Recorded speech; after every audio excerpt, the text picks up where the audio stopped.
नमस्कार प्यारे साथियों, मैं रूपमुक्ता प्रेरक आपका स्वागत करता हूं अपने YouTube चैनल हिंदी साहित्य सरोवर में। जैसा कि आपको यहां पर पता चल गया होगा थंबनेल के ज़रिए कि हिंदी के प्रमुख लेखक और कवियों और उपनाम, उनके उपनाम और उपाधियों के बारे में आज हम इस पे जो है चर्चा करने वाले हैं। और मैं बताऊँगा हिंदी के प्रमुख कवि और लेखक और कौन कौन से उनके उपनाम हैं और उपाधि कौन कौन सी दी गई हैं। तो आज हम इस पर चर्चा करेंगे, ठीक है। और मैं आपको जितने भी प्रमुख कवि हैं, लेखक हैं और उनके उपनाम और उन्हें दी गई उपाधियां हैं, उनके बारे में मैं आपको बताऊंगा, क्योंकि ये परीक्षा की दृष्टि से अत्यंत ही महत्वपूर्ण है।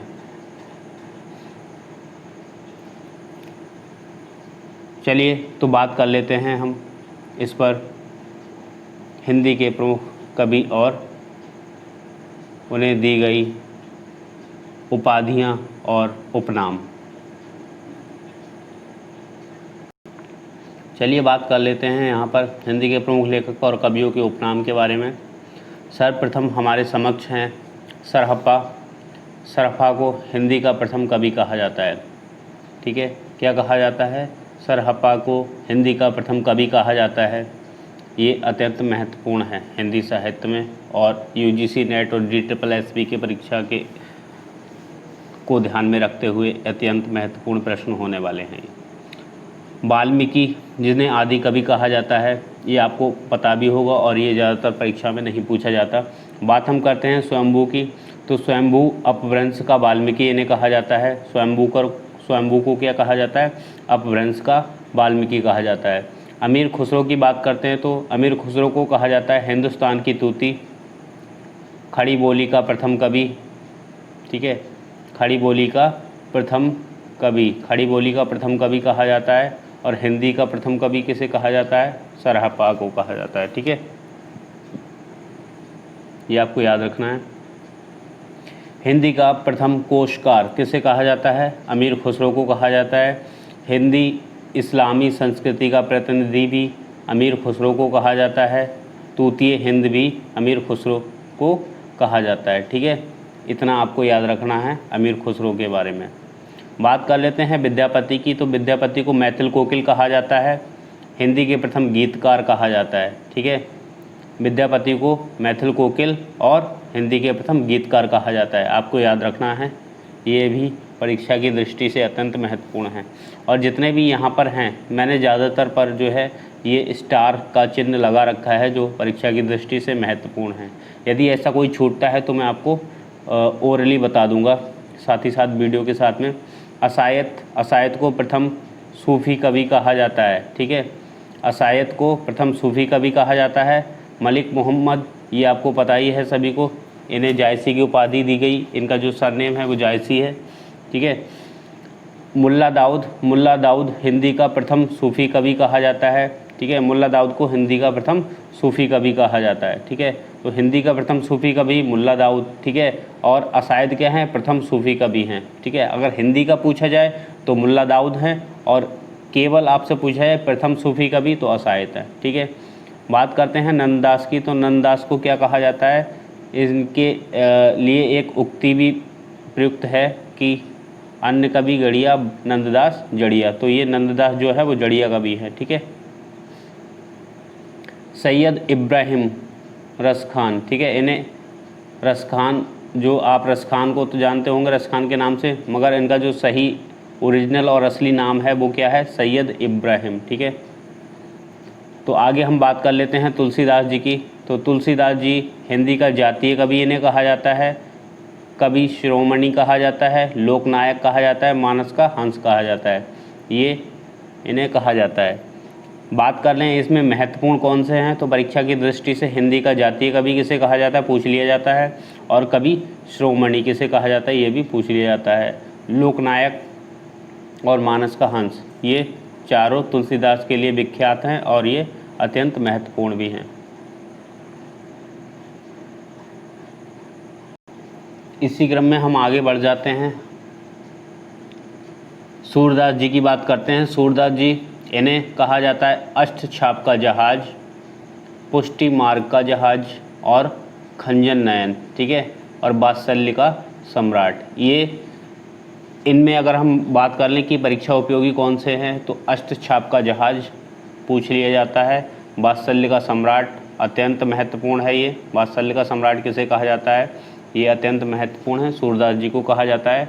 और कभी कभी पूछ लिया जाता है पुष्टि मार्ग का जहाज किसे कहा जाता है, तो ये सभी जो है किसे कहा जाता है, सूरदास जी को कहा जाता है। बात करते हैं तुलसी और गंग, इन्हें कहा जाता है सुकबिन के सरदार। क्या कहा जाता है, सुकबिन के सरदार। ये इतना महत्वपूर्ण नहीं है। चलिए बढ़ते हैं आगे। तो बात करते हैं यदि हम रहीम की, तो रहीम का जो है उपनाम है अब्दुल रहीम खान खाना। ठीक है, क्या नाम है, अब्दुल रहीम खान खाना। नरहरि बंदजन की अगर हम बात करें तो इन्हें कहा जाता है महापात्रा। क्या कहा जाता है, महापात्रा कहा जाता है नरहरि बंदजन को। ठीक है, बढ़ते हैं आगे। केशवदास, केशवदास अत्यंत महत्वपूर्ण है और ये अत्यंत ही महत्वपूर्ण केशवदास हिंदी साहित्य के इतिहास में काफ़ी महत्वपूर्ण प्रश्न है। ये जो यूजीसी नेट और DSSB के को ध्यान में रखते हुए अगर हम देखते हैं तो केशवदास कठिन काव्य का प्रेत कहा जाता है। ये अत्यंत महत्वपूर्ण प्रश्न है। कठिन काव्य का प्रेत किसे कहा जाता है, इसी क्रम में आता है कठिन गद्य का प्रेत किसे कहा जाता है। ये केशवदास को कहा जाता है कठिन काव्य का प्रेत। देखिए मैं बार बार इसे दोहरा रहा हूँ, तो इसका मतलब है ये अत्यंत ही महत्वपूर्ण प्रश्न है। ठीक है, कठिन गद्य का प्रेत किसे कहा जाता है और कठिन काव्य का प्रेत किसे कहा जाता है, ये आप बिल्कुल कंठस्थ होना चाहिए। तो कठिन काव्य का प्रेत कहा जाता है केशवदास को और कठिन गद्य का प्रेत कहा जाता है सच्चिदानंद हीरानंद बादशाह। ठीक है, इनका उपनाम अज्ञ है और इन्हें कुट्टी चाटन के नाम से जो है चातन के नाम से ये रचनाएं करते थे। ठीक है, लिखते थे कुट्टी चाटन। ये भी अत्यंत महत्वपूर्ण है अज्ञ जी के बारे में। कुट्टी चाटन के नाम से कौन लिखता था, तो अज्ञ जी। ठीक है, बात करें मतीराम की, तो मतीराम को कहा जाता है पुराने पथ के पथिक। क्या कहा जाता है, पुराने पथ के पथिक। बात करें घनानंद की, तो घनानंद भी अत्यंत महत्वपूर्ण है परीक्षा की दृष्टि से। घनानंद को प्रेम के पीर के कवि कहा जाता है, प्रेम की पीर के कवि कहा जाता है और साक्षात रसमूर्ति कहा जाता है। ये घनानंद जी को कहा जाता है।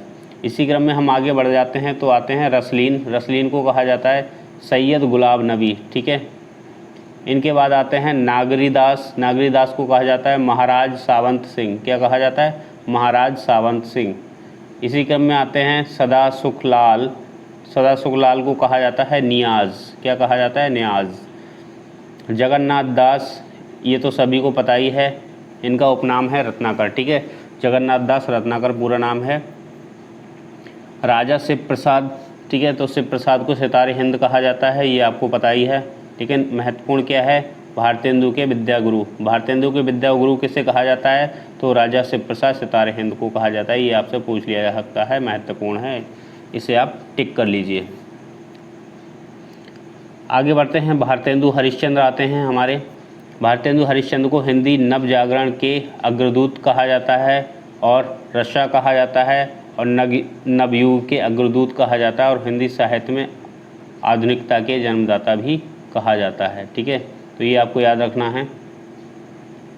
हम बात कर रहे थे भारतेंदु हरिश्चंद्र जी की। ठीक है, तो भारतेंदु हरिश्चंद्र जी को जो है हिंदी साहित्य में आधुनिकता के जन्मदाता भी कहा जाता है।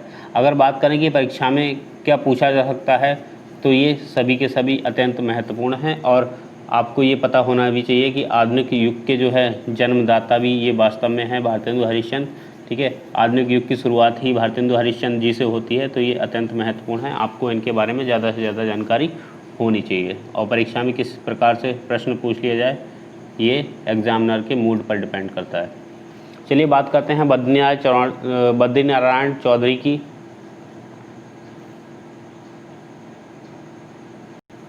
चलिए बात कर लेते हैं बद्रीनारायण चौधरी, जिन्हें प्रेम घन की उपाधि दी जाती है। ठीक है, इसी क्रम में आते हैं हमारे महावीर प्रसाद द्विवेदी। महावीर प्रसाद द्विवेदी अत्यंत महत्वपूर्ण हैं, द्विवेदी युग में काफ़ी अत्यंत महत्वपूर्ण इनका योगदान रहा है। इन्हें जाना जाता है भुजंग भूषण भट्टाचार्य के नाम से, कल्लू अलहैत। ठीक है, यहाँ पर आपको दिख नहीं रहा होगा तो मैं लिख देता हूँ, कल्लू अलहियत, इसके नाम से कैसे जाना जाता है, कौन, ठीक है। तो ये हैं महावीर प्रसाद द्विवेदी, जो कल्लू अलहियत के नाम से जाने जाते हैं, ठीक है। और सुकवि किंकर के नाम से जाने जाते हैं महावीर प्रसाद द्विवेदी, और नियम नारायण शर्मा, ठीक है। अगर बात कर लें परीक्षा की दृष्टि से महत्वपूर्ण कौन से हैं, तो भुजंग भूषण भट्टाचार्य, ठीक है, सुकवि किंकर और नियम नारायण शर्मा, ये भी अत्यंत महत्वपूर्ण हैं। आगे बढ़ते हैं, नाथूराम शर्मा। नाथूराम शर्मा को क्या कहा जाता है, शंकर, कविता कामनीकांत, भारतेंदु, प्रज्ञेंद्र और साहित्य सुधाकर, क्या कहा जाता है, साहित्य सुधाकर। बात करें महत्वपूर्ण कौन सा है, तो महत्वपूर्ण भारतेंदु प्रज्ञेंदु। ये महत्वपूर्ण इसलिए है क्योंकि इसमें भारतेंदु शब्द जुड़ा हुआ है और उसके आगे प्रज्ञेंदु लिखा हुआ है, और ऑप्शन में यदि आ जाता है तो आपको भारतेंदु भी दिया होगा, और ज़्यादातर विद्यार्थी क्या करेंगे, वो भारतेंदु पर टिक कर देंगे और उनका प्रश्न ये है, उत्तर जो है गलत हो जाएगा। यहाँ पर भारतेंदु प्रज्ञेंदु कहा जाता है नाथूराम शर्मा को, ठीक है। बढ़ते हैं आगे, अयोध्या सिंह उपाध्याय को क्या कहा जाता है, तो इन्हें कहा जाता है कवि सम्राट और हरिऔध। क्या कहा जाता है, कवि सम्राट और हरिऔध, ठीक है। महत्वपूर्ण है कवि सम्राट किसे कहा जाता है, हरिऔध तो हर किसी को पता है। राय देवी प्रसाद, इन्हें पूर्ण कहा जाता है। अत्यंत महत्वपूर्ण आ जाते हैं गया प्रसाद शुक्ल, इन्हें क्या कहा जाता है, तो इन्हें अलमस्त, सनेही और त्रिशूल, ये तीनों ही अत्यंत महत्वपूर्ण हैं जो पूछ लिए जाते हैं एग्ज़ाम में। अलमस्त, त्रिशूल और सनेही किसे कहा जाता है, तो ये हैं गया प्रसाद शुक्ल। आगे बढ़ते हैं, आगे आ जाते हैं हमारे मैथिली शरण गुप्त। इन्हें क्या कहा जाता है, इन्हें कहा जाता है प्रथम राष्ट्रकवि और दद्दा, ये भी अत्यंत महत्वपूर्ण है, यहाँ पर आप स्टार लगा सकते हैं। मैथिली शरण गुप्त को प्रथम राष्ट्रकवि कहा जाता है और इनका जो उपनाम है वो दद्दा भी है, ठीक है, दद्दा की उपाधि इन्हें दी गई है। बाल मुकुंद गुप्त, बाल मुकुंद गुप्त को कहा जाता है शिव शंभू, क्या कहा जाता है, शिव शंभू कहा जाता है। बात कर लेते हैं सत्यनारायण की, तो सत्यनारायण को क्या कहा जाता है, कवि रत्न कहा जाता है, ब्रज कोकिल कहा जाता है और झारखंडी कहा जाता है। यहाँ ब्रज कोकिल से आपको याद आना चाहिए मैथिल कोकिल कहा जाता है, किसे कहा जाता है, ये आप कमेंट बॉक्स में मुझे बताएंगे, और इसमें मैंने शायद आपको बता भी दिया है, ठीक है। बात कर लेते हैं जयशंकर साहू, ठीक है। ये जयशंकर साहू से आप बिल्कुल भ्रमित हो रहे होंगे, लेकिन मैं बता दूं ये जयशंकर साहू जयशंकर प्रसाद जी ही हैं, ठीक है। तो जयशंकर प्रसाद अत्यंत महत्वपूर्ण हैं हिंदी साहित्य में, ठीक है। और जयशंकर प्रसाद जो है, प्रसाद इनको उपनाम दिया गया है, ठीक है। इनका सही नाम और असली नाम है जयशंकर साहू, ठीक है। प्रसाद इन्हें उपनाम दिया गया है। इन्हें कलाधर कहा जाता है, आधुनिक कविता के सुमेरु कहा जाता है। कलाधर पूछ लिया जाता है और आधुनिक कविता के सुमेरु किसे कहा जाता है, ये परीक्षा में पूछ लिया जाता है। ये कहा जाता है जयशंकर प्रसाद जी को। बात करते हैं सूर्यकांत त्रिपाठी की, तो सूर्यकांत त्रिपाठी को क्या कहा जाता है, निराला कहा जाता है और महाप्राण कहा जाता है। महाप्राण पूछ लिया जाता है किसे कहा जाता है, तो ये निराला जी को कहा जाता है, सूर्यकांत त्रिपाठी निराला जी को। बात कर लेते हैं सुमित्रानंदन पंत की, तो सुमित्रानंदन पंत को प्रकृति का सुकुमार कवि कहा जाता है और सुधाकर प्रिय कहा जाता है, ठीक है। गोसाई दत्त कहा जाता है, रावण्यानुज कहा जाता है, लक्ष्मण कहा जाता है और मुकुल कहा जाता है। बात करते हैं परीक्षा की दृष्टि से उपयोगी है, तो प्रकृति का सुकुमार, ठीक है, सुधाकर प्रिय और मुकुल, लक्ष्मण और गोसाई दत्त, ये पूछ लिए जाते हैं। आगे इसी क्रम में आते हैं महादेवी वर्मा।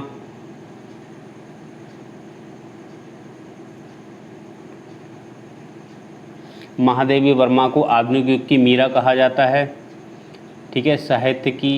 साहित्य गगन की तारिका कहा जाता है, ठीक है, साहित्य गगन की तारिका कहा जाता है। छायावाद युग की शक्ति कहा जाता है और कवियत्री भी कहा जाता है, छायावाद युग की कवियत्री, ठीक है। किसे कहा जाता है? महादेवी वर्मा को। ये भी अत्यंत महत्वपूर्ण है परीक्षा की दृष्टि से। परीक्षा में पूछ लिया जाता है कि आधुनिक युग की मीरा किसे कहा जाता है और साहित्य गगन की तारिका किसे कहा जाता है। ठीक है, तो इस तरीके से प्रश्न आ जाते हैं। माखनलाल चतुर्वेदी जी की बात करें तो एक भारतीय आत्मा इन्हें कहा जाता है। क्या कहा जाता है? एक भारतीय आत्मा, माखनलाल चतुर्वेदी जी को। मोहनलाल महतो, ये वियोगी कहा जाता है इन्हें। मोहनलाल महतो को वियोगी कहा जाता है। ठीक है, अगर हम बात करें जनार्दन प्रसाद झा की तो इन्हें क्या कहा जाता है? इन्हें द्विज कहा जाता है। क्या कहा जाता है? द्विज कहा जाता है। नागार्जुन, तो नागार्जुन भी अत्यंत महत्वपूर्ण हैं। इन्हें क्या कहा जाता है? इन्हें कहा जाता है वैद्यनाथ मिश्रा, यात्री और जनकवि। ठीक है, पूछ लिया जाता है जनकवि किसे कहा जाता है और वैद्यनाथ मिश्रा किसे कहा जाता है। ये अत्यंत महत्वपूर्ण है परीक्षा की दृष्टि से। बात कर लेते हैं रागेय राघव।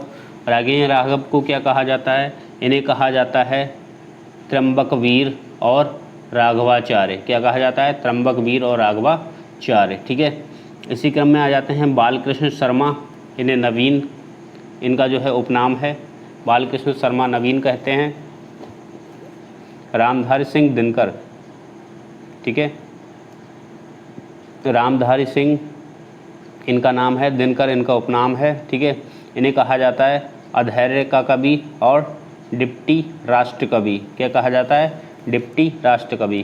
परीक्षा में पूछ लिया जाता है अधैर्य का कवि और डिप्टी राष्ट्र कवि किसे कहा जाता है। दूसरी चीज़ और, इन्हें द्वितीय राष्ट्र कवि भी कहा जाता है। क्या कहा जाता है? द्वितीय राष्ट्र कवि, यानी कि सेकंड नेशनल पोइट। प्रथम कौन से हैं? तो प्रथम है हमारे मैथिली शरण गुप्त और द्वितीय ये रामधारी सिंह दिनकर। ठीक है, बात करते हैं शिव मंगल सिंह सुमन। ठीक है, शिव मंगल सिंह, इन्हें उपनाम दिया गया है सुमन। ठीक है, एक वीडियो में बनाऊंगा ये जितने भी उपनाम और उपाधियां हैं ये किसने किसको दी हैं। ठीक है, इसमें मैं समाहित नहीं कर रहा हूं क्योंकि ये वीडियो लंबा हो जाएगा तो फिर कोई इसमें इंटरेस्ट नहीं लेगा। ठीक है, तो इसके लिए भी मैं एक वीडियो बना दूंगा। बात करते हैं मिश्र बंधु की, तो मिश्र बंधु भी परीक्षा की दृष्टि से अत्यंत महत्वपूर्ण रहते हैं। तो मिश्र बंधु कौन कौन से हैं इसके बारे में बात कर लेते हैं। तो गणेश बिहारी मिश्र, श्याम बिहारी मिश्र, सुखदेव बिहारी मिश्र, ये 3 मिश्र बंधु हैं। गणेश बिहारी मिश्र, श्याम बिहारी मिश्र और सुखदेव बिहारी मिश्र, ये 3 मिश्र बंधु हैं। बात करते हैं चंद्रधर शर्मा की, तो इन्हें गुलेरी की जो है उपाधि दी गई है। बात करते हैं अत्यंत महत्वपूर्ण हिंदी साहित्य में योगदान देने वाले धनपत राय जी की। किसकी?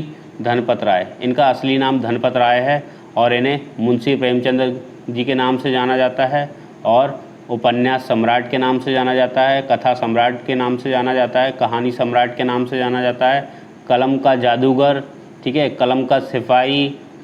ठीक है, कलम का जादूगर हो, कलम का सिपाही। ठीक है, कलम का मजदूर और भारत का मैक्सिम गोर्क। ठीक है, भारत का मैक्सिम गोर्की। ठीक है, ये सब किसे कहा जाता है? ये कहा जाता है मुंशी प्रेमचंद जी को, जिनका असली नाम क्या है? धनपत राय। ठीक है, तो मुंशी प्रेमचंद अत्यंत महत्वपूर्ण हैं हिंदी साहित्य में। एक बार फिर से सुन लीजिए, धनपत राय जिन्हें मुंशी प्रेमचंद जी के नाम से भी जाना जाता है, उपन्यास सम्राट के नाम से भी जाना जाता है और कहानी सम्राट के नाम से भी जाना जाता है, कलम का जादूगर के नाम से भी जाना जाता है, कलम का सिपाही के नाम से भी जाना जाता है, कलम का मजदूर के नाम से भी जाना जाता है। लेकिन ये सब महत्वपूर्ण नहीं हैं जितना कि लास्ट वाला जो अंतिम दिया है ये अत्यंत महत्वपूर्ण है, परीक्षा की दृष्टि से पूछ लिया जाता है। भारत का मैक्सिम गोर्की किसे कहा जाता है? तो ये कहा जाता है मुंशी प्रेमचंद जी को। ठीक है, तो ये आपको ध्यान रखना है। चलिए मित्रों, आज के लिए बस इतना ही है इस वीडियो में, और आप मुझे कमेंट करके बताइए कि इस वीडियो में दी गई जानकारी आपको कैसी लगी। आप अपने सुझाव सकारात्मक और नकारात्मक दोनों दे सकते हैं। यदि आप सकारात्मक सुझाव देते हैं तो मेरा मनोबल बढ़ेगा, और नकारात्मक सुझाव किसी भी तरीके का देते हैं तो मैं इसमें जो है सुधार करने का प्रयास करूँगा। ठीक है, तो मित्रों आज की वीडियो में बस इतना ही। इजाज़त दीजिए, धन्यवाद।